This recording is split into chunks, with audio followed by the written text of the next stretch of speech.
Governador, eu queria falar contigo agora um pouco sobre segurança pública. A gente está vendo um debate sobre a PEC da segurança pública, que foi apresentada pelo governo federal, e uma crítica de alguns governadores, entre eles o próprio governador de São Paulo, toda a equipe de vocês, em relação a uma falta de autonomia que se teria ao embarcar nessa proposta. Qual que é a visão do senhor sobre esse projeto, e o senhor entende que realmente o governo de São Paulo perderia a autonomia ao integrar uma proposta que poderia, segundo o governo federal, fazer uma interligação entre as forças do país no combate ao crime organizado, e dentro desse crime organizado as facções, uma delas que atua bastante fortemente aqui no estado de São Paulo? Primeiro, nós tivemos o nosso secretário Derrite, que hoje é ex-secretário, teve essa missão também de construir uma proposta para endurecer em relação à questão do crime organizado. Foi bastante criticada também pelo governo federal. E foi bem sucedido, ao meu ver, foi muito bem sucedido. E a gente tem agora uma nova proposta que nasce da burocracia de Brasília, muito distante do dia a dia do cidadão, que quer ver leis mais rígidas, não quer ver um bandido preso 15 vezes pelo mesmo delito ou pelo mesmo crime. Então a gente percebe que a sociedade anseia por isso. É fato também que o governo do PT tem uma dificuldade de lidar com segurança pública. É notório isso, é só você olhar os governos estaduais que o PT tem a oportunidade de governar. Os piores indicadores criminais estão dentro desses governos estaduais, muito diferente dos indicadores que nós temos aqui em São Paulo. O ministro Lewandowski, que inclusive fez uma declaração muito infeliz, que a polícia prende mal, por isso que a justiça solta. Na verdade, na minha opinião, estava muito distante da realidade e do dia a dia das nossas forças de segurança, que têm feito um grande trabalho e colocam suas vidas em risco todos os dias quando saem às ruas para cuidar da segurança e da vida das nossas famílias. Então eu tenho um grande respeito pelas forças de segurança, mas acho que é um projeto que pouco resolve. Já falei isso lá atrás, quando ele foi apresentado pela primeira vez. Ele não é efetivamente eficaz para ir na raiz do problema, que na minha opinião é essa questão da audiência de custódia, é a questão dos benefícios de pena que tem que ser cada vez menores para o criminoso, e é isso que a gente tem às vezes a sensação de estar enxugando o gelo. Vou dar um exemplo claro: se você conhece algum receptador preso, nós não vamos encontrar receptador preso, e eles roubam o teu celular, o celular seu que está me assistindo, porque eles sabem que vão encontrar alguém para comprar esse celular e que não vai responder a crime nenhum. Você prende ele hoje, amanhã ele está na rua de novo. Você prende ele hoje, amanhã o receptador está na rua de novo. É preciso encarar, vamos dizer assim, essas modalidades de crime que foram se aperfeiçoando ao longo dos últimos anos. Se a gente olhar para 20 anos atrás, quanto valia um aparelho celular, né? Hoje, aliás, talvez a gente tinha aqueles modelos, vamos dizer, muito incipiente ainda na mão de uns ou outros. Hoje ele está com toda a população, e é preciso olhar para esse tipo de crime. Nós tivemos os melhores indicadores de segurança da história do estado de São Paulo, diminuição de roubos. Nem vou falar da região central, que foi aquele trabalho que a gente fez da Cracolândia, porque na região central foi 60% de queda do número de roubos. Para vocês terem uma ideia, aquela Janelas Quebradas lá em Nova York teve uma diminuição de 25% do número de roubos. Aqui foram 60% de diminuição de roubos na região central da cidade de São Paulo, por volta de 20% em todo o estado de São Paulo. Então o trabalho tem tido sucesso. Tem um dado que pouca gente conhece, e eu estava olhando e me atualizando em relação a indicadores de homicídios de outras cidades de outros países. Chicago, por exemplo, não sei se você sabe que está me assistindo, tem 5 vezes mais chance de morrer vítima de um homicídio em Chicago ou em Washington, D.C., nos Estados Unidos, do que na cidade de São Paulo. Não vou nem falar das cidades do interior, que são ainda mais seguras, claro, com exceção ali da divisa com o Rio de Janeiro, onde a gente tem um problema ali no Vale do Paraíba. Então, a gente tem bons indicadores e a gente acha que atacar a questão da segurança está muito longe da proposta da PEC que foi apresentada, que está sendo apresentada pelo governo federal. Mas o senhor entende que hoje o governo de São Paulo consiga lidar sozinho com uma facção como o PCC, por exemplo, que é uma das maiores do país? Claro que não, precisa do apoio de todos. É claro que o governo federal poderia fazer a sua parte, né? Evitando a entrada de drogas, evitando a entrada de armas, conseguindo seguir a trilha do dinheiro, né?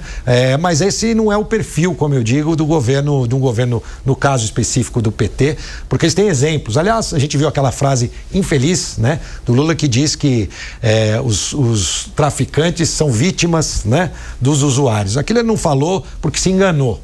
Ele falou porque foi um ato falho de quem de fato acredita naquilo que estava dizendo. Eu diria até que o governo do PT é narcoafetivo. Né? Eu diria até isso, tá? Porque realmente essa ligação, existe uma ligação intrínseca entre o crime e os governos do PT. Agora, o governador tem uma outra questão. São dois tipos de criminalidade. Uma é essa que a gente está exposta nas ruas, que em alguns aspectos até piorou aqui em São Paulo, que é a questão de roubo de aliança.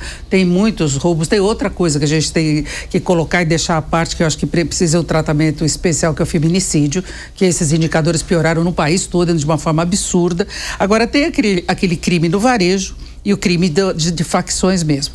O senhor criticava o governo federal, mas eles estão buscando ajuda, inclusive, do governo dos Estados Unidos, de Trump, para cercar essas transações ilegais financeiras que podem dar suporte ao crime organizado. E a gente tem uma criminalidade que é muito mais violenta no Rio de Janeiro, por parte das facções, do que aqui de São Paulo. Então, são versões diferentes. O senhor acha que não há necessidade de uma coordenação mais centralizado, talvez até que se cobre do governo federal uma postura mais firme nesse sentido, mas a atuação da Polícia Federal nesse sentido, e o projeto que foi apresentado pelo secretário Derrite, ele colocava, por exemplo, as facções ultraviolentas, o que pode causar conflito na questão jurídica dos processos, inclusive.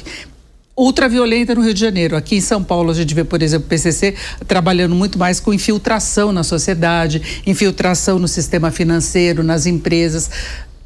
Não tem uma falha aí também no projeto antifacção? Denise, primeiro a questão da sensação de insegurança. De fato, o que a gente tem hoje, muitas câmeras, né, os roubos de celular, a gente viu o caso ali no Parque do Povo, vocês lembram, onde o bandido tinha alugado a arma, alugado o equipamento que imitava ser um entregador. Ontem teve um roubo de bicicleta no Vila Lobos. Então, durante o dia. De moto, né? De moto, exatamente. Não foi bicicleta, foi de moto, filmado pela câmera. E no caso específico, nesse do Parque do Povo, com uma vítima fatal, né? E ali a gente viu o pânico instaurado e instalado na sociedade, até porque é um bairro, né, onde as pessoas costumam sair para fazer suas caminhadas, enfim, aqui em Pinheiros.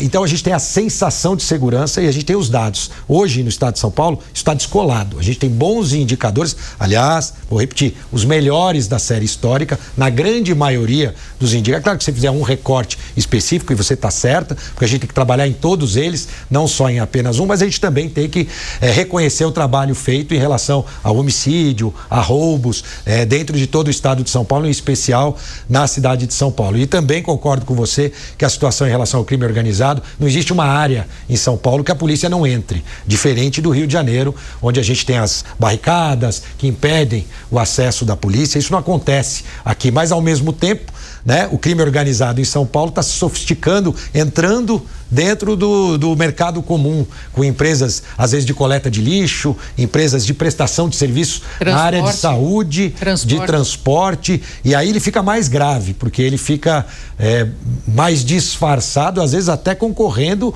em licitações públicas, né, para prestar esse serviço. Então é preciso sim inteligência, e aí você falou da questão de que o governo federal faça essa coordenação. Eu acabei, né, estou fazendo um trabalho em relação à Cracolândia, cenas abertas de uso, de coordenação por parte do estado de São Paulo, junto com a prefeitura. Ninguém assumiu um papel principal. Quando a gente fala de coordenação, ela pode ser feita dividindo responsabilidade entre os entes da federação. Eu discordo que você tenha que ser o governo federal. Aliás, o governo federal, via de regra, está tão distante do dia a dia das pessoas que para tudo, se você der como responsabilidade de coordenação o governo federal, provavelmente, até chegar na ponta que somos nós, o cidadão, né, a gente vai ter muitos problemas. Então, quanto mais a gente trouxer para a realidade dos estados e até para os municípios... Eu falava de crime organizado que age em todo o país, inclusive com... Eu acho que cada um tem seu papel, né? E essa coordenação tem que ser dividida, sim, entre os entes da federação, cada um com as suas responsabilidades e seus deveres. Acho que os governos federais, e aí a gente está falando deste governo, mas vamos falar de governos anteriores, para não parecer que é uma crítica específica a esse governo, deveria atuar melhor em relação a seguir o dinheiro, né, e também aos contrabandos de arma e de drogas. Afinal de contas, que eu saiba, nós não somos nenhum grande produtor, por exemplo, de cocaína e, consequentemente, de crack. Essa droga vem toda de fora e a gente precisa, de fato, estar de olho para que a gente evite a entrada dela no nosso país.